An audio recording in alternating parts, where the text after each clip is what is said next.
Distinguished colleagues, esteemed senior members, vibrant youth of IAPS, and friends. It is with immense pride and great pleasure that I stand before you today at this momentous Golden Jubilee Conference of our association, the Indian Association of Pediatric Surgeons. The pediatric surgery section was started at the Silver Jubilee Conference of ASI in 1964. The first IAPS conference was held at Bombay in 1967 when the first constitution was adopted. The midterm conference of IAPS was conducted once in 2 years until 1984 when it became an annual event. The term was changed to annual IAPS conference in 1990, and today we are celebrating the 50th annual conference. This occasion marks not just a milestone in the history of IAPS, but also a celebration of the collective efforts and unwavering commitment of our founder members who have contributed to the growth and success of pediatric surgery in India. As we reflect on the past 50 years, we must first and foremost acknowledge the invaluable contributions of our senior members and past office bearers. They have been pillars of this association, guiding us with their wisdom, experience, and dedication. At this crucial juncture of Golden Jubilee IAPSCon, we would like to propose Mission 2034 of making pediatric surgery greater. We have unveiled a roadmap where we have paved the way with several calculated steps. I thank our past President, Dr. Dasmeet Singh, incumbent President, Dr. Sumitra Kumar Biswas, along with our enthusiastic executive committee members who are fully supportive of our novel initiatives. I would be elaborating on the deluge of initiatives we have taken this year to realize this vision of making pediatric surgery vibrant again. Thanks to our predecessors, NMC has mandated that in medical colleges with 100 surgical beds, 10% will be allotted to pediatric surgery. However, they have not specified who will cater to the needs of the children admitted in pediatric surgery beds. With medical legal awareness, general surgeons are likely to face litigations if they are forced to operate on infants and newborns. To emphasize the need for pediatric surgeons in every district, we met the Health Minister, Shri Manshukh Mandavia ji.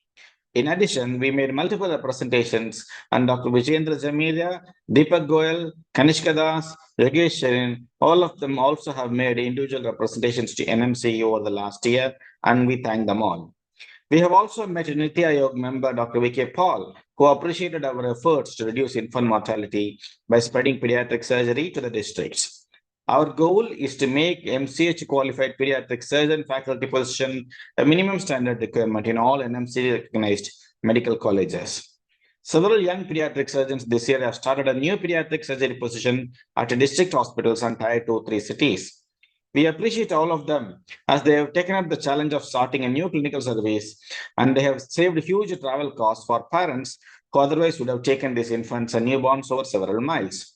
They have also helped in the development of special services like pediatric anesthesia radiology in districts. Although several of them are still acting as a sole pediatric surgical facility, I bet they will develop a full-fledged pediatric surgery department in the years to come and create more job opportunities. We now have a strong association of 2,200 members, and the latest are 500 members are youth. This year, a new initiative of YuvaCon has been started. It's a virtual conference of the Yuva, by the Yuva, and for the Yuva. It was a runaway success, and the leadership session towards the end of the virtual conference had several useful suggestions, including appointment of 2 Yuva office bearers as co-op members in the EC. I thank our vibrant social media team comprising young pediatric surgeons, Dr. Tanmay Motiwala, Dr. Abhirami Kritika, Dr. Vidya Bengaluru, Dr. Ajay Kumar, etc. for their contributions. They have made us proud with the hashtag India Need Pediatric Surgeon in all social media forums during Pediatric Surgery Day. We have written to NMC to continue MS General Surgery PG postings in pediatric surgery. I request HODs to pursue this matter locally so that the interest of MSPGs in pediatric surgery continues unabated. Pediatric Surgery Day in December was utilized for theme-based social media campaigns, while Pediatric Surgery Week in June helped us to promote modern pediatric surgery within the institutions among students and colleagues. NRS Medical College, Calcutta, led by Dr. Sujay Paul, bagged the Best Performer Award for the Pediatric Surgery Day. This year, Pediatric Surgery Week has been revamped with a structured institutional plan to promote pediatric surgery. And I hope this structured template we have started for Pediatric Surgery Week can be followed every year by IAPS.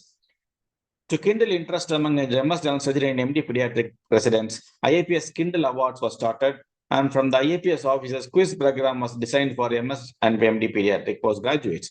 While several departments decided to join online, some institutes conducted the quiz physically.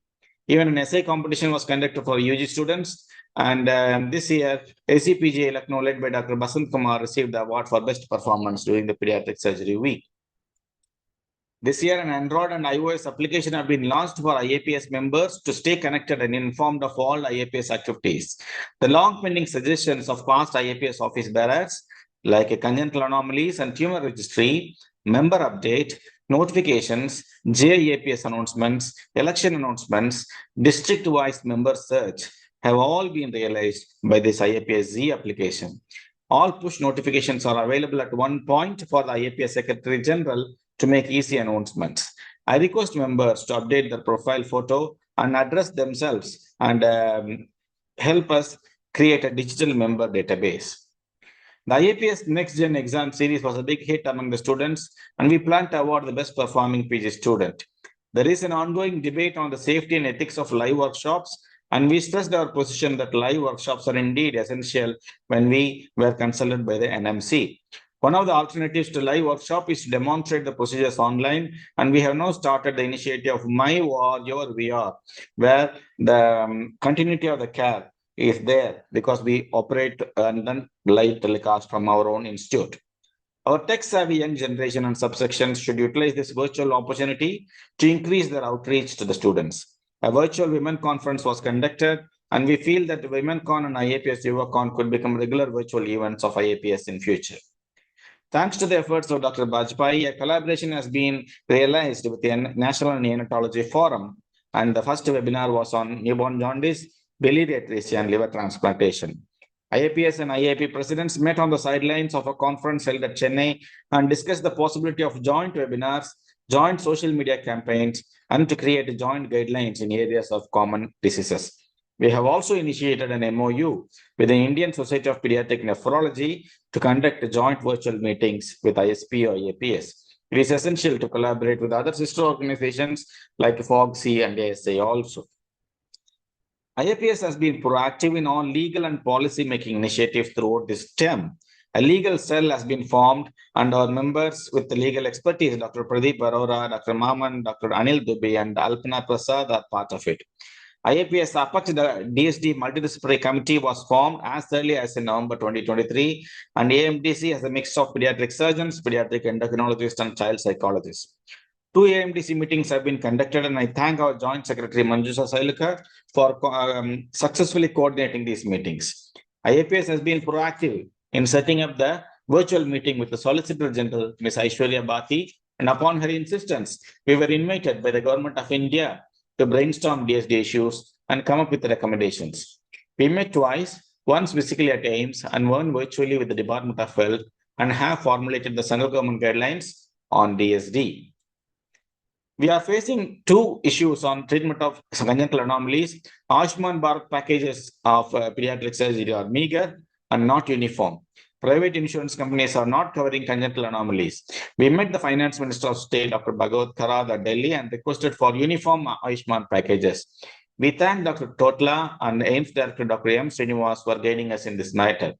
IAPS members Dr. Meera Luthra and Dr. Khan Shah had a meeting with the VK Paul at the Planning Commission regarding this Ayushman Bharat, and we thank them for their involvement. We met IRD officials and represented that congenital anomalies are indeed accidents of nature and should be covered by private insurance companies. We have written multiple letters to IRDA and had a virtual meeting again with VK Paul of Niti Aayog. I sincerely hope future office bearers will convince other private companies and IRDA to cover congenital anomalies. We have started awarding the best performing subsections and state chapters, and this year SPU subsection and Tamil Nadu state chapter have been awarded for their performance. As recommended by past presidents, we have streamlined and regularized the activities of many subsections this year. And because of our proactive approach, APSO has now completed auditing accounts and RIPS has completed formal registration with the Registrar of Societies. Thoracic chapter funds have been restored to IAPS account with the help of Dr. Vivekanand Jindal. We have appointed Dr. Manoj Joshi as a convener to register the thoracic chapter, revive it with existing members, and appoint new office bearers. Our Secretary General Dr. Vikesh Agarwal and Dr. Joint Secretary Dr. Manjushra Sailaka deserve a big round of applause for this achievement.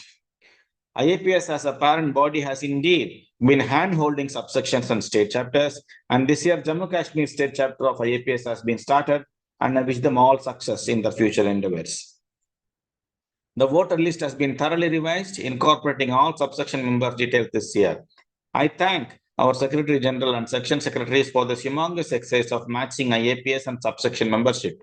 For the first time, one IAPS, one election has been conducted for PESI, SPU, APSO, and RIPS.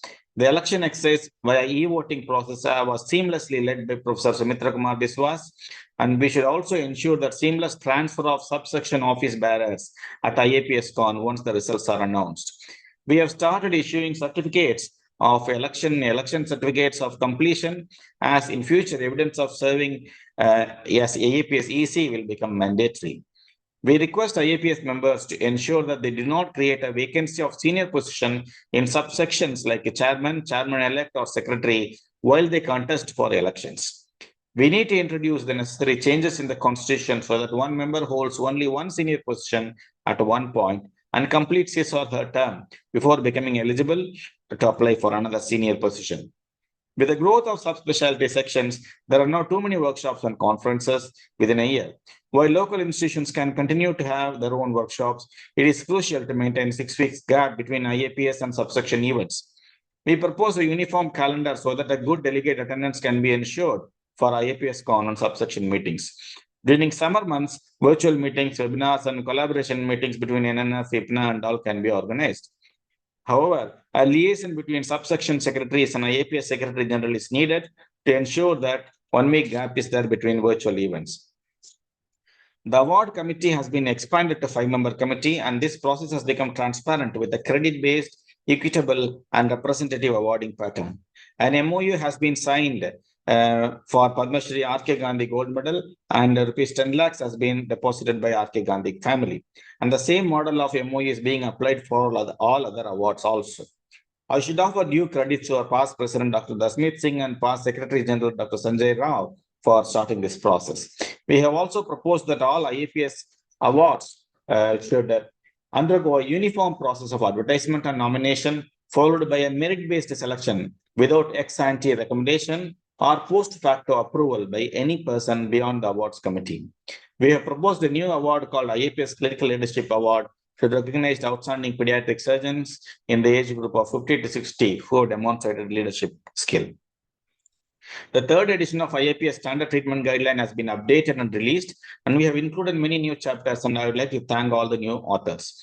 We need to revise IAPS STG every 2 years, and it must be mandated in the Constitution. Similarly, IAPS textbook must be revised once in 4 years, and we have already initiated talks with the publishers about the second edition of IAPS, and we hope to complete this process within a year with the help of one and all. We are glad that a multi-author book has been completed on minimal access pediatric surgery by our senior IAPS members. IAPS has been very active in research activities this year. 2 articles have been published in JIAPS by IAPS EC. 3 multi-center studies on long-term outcomes have been initiated by IAPS office and are ongoing. Our editor-in-chief, Dr. Razik Shah, has kickstarted a useful initiative, JIAPS Abhigyan, a journal review session dedicated to high-impact publications in JIAPS. IAPS, in association with the JIAPS, is planning to start a certificate course, Scholarium, to teach nuances of research methods, statistics, meta-analysis, and paper writing. IAPS Vishwamitra series of lectures by overseas NRI pediatric surgeons were regularly conducted and was well received by one and all. This year, we have started a virtual IAPSCon award session called IAPS Abhimanyu for general surgery, pediatric, and neonatology residents. This initiative will popularize pediatric surgery among these allied specialties, and I hope this session continues in the years to come. There are several senior IAPS members who have developed a niche area of expertise over the years, and IAPS has taken up this task of matching a mentor and mentee at both national and overseas levels. The short-term observership training is usually self-funded. However, IAPS will also try to work out cash awards and certificate of short-term travel fellowship for top few members. So far, 4 candidates have been matched to go abroad and several to the national centers of this overseas program. We are also hopeful of realizing a funded 1-year resident opportunity at UK, Europe, and Canada, and the BAPS IAPS collaboration is on the anvil. As we celebrate 50 glorious years of IAPSCon, let us honor our past, embrace our present, and confidently stride into the future. I want to thank the Golden Jubilee IAPSCon organizers for a wonderful show. Coming together is a beginning, keeping together is a progress, and working together is a success, said Henry Ford. Several IAPS members have supported the IAPS office at different levels for the benefit of our IAPS family this year. I see a lot of enthusiasm, hope in Z generation leaders, and with their unwavering commitment, I'm sure we will achieve Mission 2034 of making pediatric surgery greater. Finally, I would like to extend my heartfelt thanks and appreciation to IAPS Secretary General Dr. Vikesh Agrawal for his unwavering commitment, exceptional enthusiasm, team building skills, taking along everyone junior to senior in executing all our initiatives. During my tenure, a remarkable transformation occurred as all IAPS members, the executive, on top leadership contributed seamlessly to envision, plan, execute, and analyze our goals continuously. I feel very satisfied to hand over this legacy of IAPS to the man of wisdom, Professor Sumitra Kumar Biswas, our next president, and I'm sure he will take IAPS to new heights. Long live IAPS. Jai Hind.